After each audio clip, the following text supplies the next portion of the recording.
Friends welcome to my YouTube channel easy clear exam. Friends आज के इस video में हम very most important topic Lok Sabha अध्यक्ष के बारे में कुछ महत्वपूर्ण प्रश्नों को हल करने वाले हैं। फ्रेंड्स लोकसभा और संसद से संबंधित प्रश्न एग्जाम्स में कई बार पूछे जाते हैं, तो फ्रेंड्स वीडियो में अंत तक बने रहिएगा। वीडियो बहुत ही इम्पॉर्टेंट है आगामी प्रतियोगी परीक्षाओं के लिए। शुरू करते हैं वीडियो को दोस्तों। यदि आप मेरे यूट्यूब चैनल पर नए हैं तो इसको ज़्यादा से ज़्यादा लाइक शेयर और सब्सक्राइब करें। दोस्तों आज के वीडियो का पहला प्रश्न है, संसद यानी पार्लियामेंट का अंग कौन कौन होता है। तो दोस्तों संसद के अंग हैं लोकसभा, राज्यसभा और इसके साथ साथ राष्ट्रपति भी संसद का अंग होता है। तो इस तरह से ऑप्शन डी इस प्रश्न का सही उत्तर है। लोकसभा, राज्यसभा और राष्ट्रपति से मिलकर संसद बनती है। भारत में संसदीय प्रणाली किस देश से ली गई है। दोस्तों भारतीय संविधान को जब 26 नवंबर 1949 को अंगीकृत किया गया तो इसको बनाने वाली जो प्रारूप समिति थी जिसके अध्यक्ष थे बाबा साहेब भीमराव अंबेडकर, विभिन्न देशों से कुछ महत्वपूर्ण प्रावधान भारतीय संविधान में शामिल किए गए थे। उनमें से जो संसदीय प्रणाली है उसको ब्रिटेन के संविधान से लिया गया, जैसे कि हमारे संविधान में जो मूल अधिकार हैं उनको हमने अमेरिका के संविधान से लिया, मूल कर्तव्यों को रूस के संविधान से। तो दोस्तों इस तरह से इस प्रश्न का सही उत्तर है ऑप्शन बी, ब्रिटेन से हमने संसदीय प्रणाली अपनाई है। लोकसभा अध्यक्ष का पद किस देश के संविधान से लिया गया है। दोस्तों हमारे जो संसद है उसके दो सदन हैं, लोकसभा और राज्यसभा। लोकसभा निम्न सदन होता है, राज्यसभा उच्च सदन। और जो लोकसभा का अध्यक्ष है उस पद को ब्रिटेन के संविधान से हमने लिया है। अगला प्रश्न है, स्वतंत्र भारत के पहले लोकसभा अध्यक्ष कौन थे। तो दोस्तों भारत में स्वतंत्रता के पश्चात जब लोकसभा के चुनाव हुए पहली बार, जिनको आम चुनाव भी कहा जाता है, उसमें जीवी मावलंकर लोकसभा के पहले अध्यक्ष के रूप में नियुक्त हुए थे। ऑप्शन बी इस प्रकार सही उत्तर है। स्वतंत्र भारत की लोकसभा का पहला सत्र कब आयोजित किया गया था। तो दोस्तों भारत की आज़ादी के पश्चात जब आम चुनाव हुए थे, कब, 1952 ईस्वी में।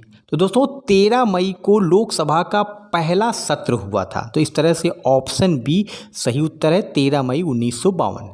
पहली लोकसभा का गठन कब किया गया था। दोस्तों लोकसभा चुनाव के पश्चात लोकसभा का गठन किया जाता है और उसमें बहुमत दल के नेता को राष्ट्रपति प्रधानमंत्री नियुक्त करते हैं। और भारत की जो पहली लोकसभा थी उसका गठन 17 अप्रैल 1952 को किया गया था।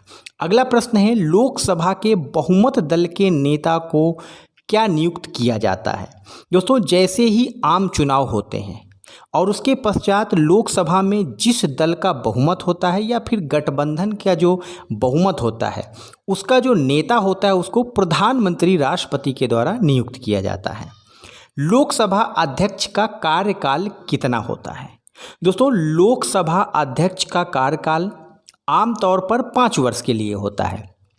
आम चुनाव के पश्चात जब लोकसभा अध्यक्ष का चुनाव हो जाता है उसके पश्चात जब तक नई लोकसभा नहीं गठित हो जाती है तब तक लोकसभा अध्यक्ष अपने पद पर बना रहता है। आमतौर पर यदि लोकसभा पहले विघटित नहीं होती है तो लोकसभा का कार्यकाल 5 वर्ष तक चलता है। इसी प्रकार लोकसभा अध्यक्ष का जो कार्यकाल है वह लगभग 5 वर्षों का होता है। आम चुनाव के पश्चात लोकसभा अध्यक्ष पद पर नियुक्त होने के पश्चात अगले आम चुनाव की नई लोकसभा के गठन तक। लोकसभा स्पीकर यानी लोकसभा अध्यक्ष के चुनाव में कौन भाग लेता है। तो दोस्तों लोकसभा अध्यक्ष का जो चुनाव होता है उसको लोकसभा के सदस्यों के द्वारा किया जाता है। जैसे वर्तमान में लोकसभा में कुल 543 सदस्य हैं, उनके द्वारा बहुमत आधार पर लोकसभा अध्यक्ष का चुनाव होता है।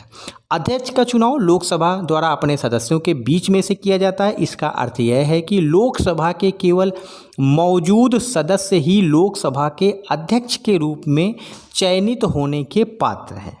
लोकसभा की जो सदस्य हैं उनमें से कोई भी व्यक्ति लोकसभा के अध्यक्ष के रूप में चयनित हो सकता है। और जो लोकसभा अध्यक्ष के चुनाव की जो तिथि होती है वह भारत के राष्ट्रपति के द्वारा तय की जाती है और जो दोस्तों यह तिथि सदन की पहली बैठक के पश्चात ही निश्चित की जाती है और राष्ट्रपति लोकसभा अध्यक्ष की चुनाव की तिथि को घोषित करता है। वर्तमान में जो 18वीं लोकसभा चल रही है दोस्तों, जिसके हाल ही में मई 2024 में चुनाव हुए थे और जून में जिसका रिजल्ट आया था, जिसमें भाजपा गठबंधन की सरकार बनी, उस लोकसभा अध्यक्ष कौन है दोस्तों? ओम बिरला। ऑप्शन डी सही उत्तर है। राज्यसभा का पदेन सभापति कौन होता है दोस्तों? संसद का उच्च सदन होता है राज्यसभा, जो कभी विघटित नहीं होती, यानी कि यह लगातार चलने वाला सदन है। और दोस्तों राज्यसभा का जो पदेन सभापति होता है वह होता है उपराष्ट्रपति। ऑप्शन डी इस प्रश्न का सही उत्तर है। लोकसभा अध्यक्ष अपना त्याग पत्र किसे सौंपता है दोस्तों? यदि लोकसभा का अध्यक्ष अपना त्याग पत्र सौंपना चाहे कार्यकाल से पूर्व, तो वह अपना त्यागपत्र लोकसभा के उपाध्यक्ष को ही सौंपता है। इसमें कई बार बच्चे गलती करते हैं, वह राष्ट्रपति को समझते हैं, लेकिन ऐसा नहीं है। ऑप्शन सी इस प्रश्न का सही उत्तर है। लोकसभा के उपाध्यक्ष को अपना त्यागपत्र सौंपता है। कुछ और महत्वपूर्ण तथ्य दोस्तों, लोकसभा के कार्यकाल तक अध्यक्ष अपने पद पर बना रहता है। अध्यक्ष को 3 मामलों में किसी एक में पहले ही अपने पद को रिक्त करना पड़ सकता है। यानी कि मैंने पहले ही बताया था कि लोकसभा में जब तक नई लोकसभा का गठन नहीं होता, लोकसभा अध्यक्ष अपने पद पर बना रहता है, लेकिन 3 कारणों से उसकी सदस्यता खत्म हो सकती है। कैसे? यदि वह लोकसभा का सदस्य नहीं रहता है तो उसको लोकसभा अध्यक्ष पद से त्यागपत्र देना पड़ेगा। वह स्वेच्छा से भी उपाध्यक्ष को पत्र लिख करके त्यागपत्र दे सकता है, लेकिन इसके साथ साथ और एक रीजन है, यदि उसे लोकसभा के सभी तत्कालीन सदस्यों के बहुमत यानी प्रभावी बहुमत पारित करके प्रस्ताव द्वारा उसको हटाया भी जा सकता है। तो यह 3 कारण आप याद रखिए, लोकसभा के अध्यक्ष का पद इन 3 कारणों से रिक्त हो सकता है। लोकसभा सदन को अस्थायी रूप से कौन स्थगित कर सकता है दोस्तों? लोकसभा का जो अध्यक्ष होता है वह सदन की कार्रवाई को अस्थायी रूप से स्थगित कर सकता है। तो यह कौन कर सकता है? लोकसभा का अध्यक्ष लोकसभा सदन को अस्थायी रूप से स्थगित कर सकता है। लोकसभा अध्यक्ष किस कारण से सदन को स्थगित कर सकता है दोस्तों? लोकसभा का अध्यक्ष एक कारण यह भी है कि यदि लोकसभा में मिनिमम सदस्य, जिसको कोरम कहता है, अगर कोरम नहीं है तो लोकसभा अध्यक्ष सदन को स्थगित कर सकता है। और दोस्तों गणपूर्ति या कोरम क्या होता है? सदन की कुल संख्या का 10वां हिस्सा होता है। जैसे कि 543 सदस्य हैं दोस्तों लोकसभा में, लेकिन अगर 543 का 10वां हिस्सा अगर सदस्य लोकसभा में नहीं है तो लोकसभा अध्यक्ष लोकसभा सदन को अस्थायी रूप से स्थगित कर सकता है। निर्णायक मत दोस्तों, निर्णायक मत क्या होता है? Casting vote. कुछ और महत्वपूर्ण जानकारी आपको दे रहा हूँ। अध्यक्ष पहली बार में वोट नहीं करता है। मान लीजिए किसी प्रस्ताव पर वोटिंग हो रही है, तो उस प्रस्ताव में अध्यक्ष पहली बार वोटिंग नहीं करता, लेकिन 2 पक्षों के मत बराबर हो जाते हैं, तो उस स्थिति में अध्यक्ष मतदान करता है, जिसको कास्टिंग या निर्णायक मत कहा जाता है। और दोस्तों यह निर्णायक मत का मुख्य कार्य यह है कि दोनों पक्षों के गतिरोध को समाप्त किया जाए। अध्यक्ष द्वारा तय किया जाता है कि कोई विधेयक धन विधेयक है या नहीं। इस प्रश्न पर उसका निर्णय अंतिम होता है। तो धन विधेयक के बारे में अंतिम निर्णय किसका है दोस्तों? लोकसभा अध्यक्ष का। संसद के दोनों सदनों की जो संयुक्त बैठक होती है, लोकसभा और राज्यसभा, उसकी अध्यक्षता कौन करता है? लोकसभा का अध्यक्ष। इसमें भी बच्चे कई बार गलती करते हैं, राष्ट्रपति को लिख के आ जाते हैं। राष्ट्रपति द्वारा किसी विधेयक पर दोनों सदनों के बीच गतिरोध को सुलझाने के लिए संयुक्त बैठक बुलाई जाती है। कुछ और महत्वपूर्ण अनुच्छेद दोस्तों लोकसभा अध्यक्ष से संबंधित, जैसे कि अनुच्छेद 93 लोकसभा अध्यक्ष की नियुक्ति के बारे में उल्लेख है। अनुच्छेद 94 में लोकसभा अध्यक्ष के पद रिक्त, पद त्याग और पद से हटाए जाने के प्रावधान का उल्लेख है।